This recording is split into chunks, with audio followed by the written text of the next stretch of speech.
விஜய் நடிகை ஒருவருடன் கள்ள உறவில் இருப்பதாக அவரது மனைவி சங்கீதா குற்றம் சாட்டி விவாகரத்து கோரியிருக்கிறார்.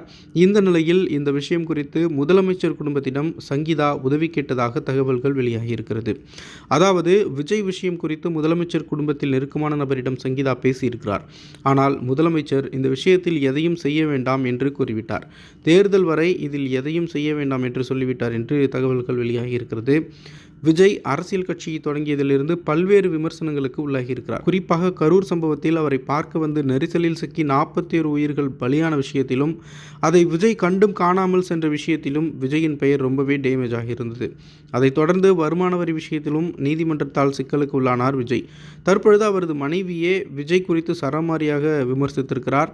செங்கல்பட்டு மாவட்ட நீதிமன்றத்தில் விவாகரத்து கோரி தாக்கல் செய்யப்பட்ட அந்த மனுவில் விஜய் மனநலம் பாதிக்கப்பட்டவர் என்றும், அவர் தன்னை தாக்கினார் என்றும், திருமணத்தை மீறிய உறவை கேள்வி எழுப்பிய போது தன்னை பொருளாதார ரீதியாக தனிமைப்படுத்தியதாகவும் சங்கீதா தாக்கல் செய்திருந்த மனுவில் குறிப்பிட்டிருந்தார். அதேபோல இந்த விஷயத்தை 2021ஆம் ஆண்டு கண்டுபிடிக்கப்பட்ட போது அதை கைவிட்டு விடுவதாக கூறியிருந்தார். ஆனால் தனக்கு கொடுத்த வாக்குறுதியை காப்பாற்றவில்லை என்றும் கூறியிருக்கிறார். நடிகையுடன் தொடர்ந்து உறவில் இருந்து வருவதாகவும், நடிகையும் இவரும் இருக்கும் புகைப்படத்தை சோசியல் மீடியாக்களில் பகிர்ந்துள்ளார் என்றும் கூறியிருந்தார்.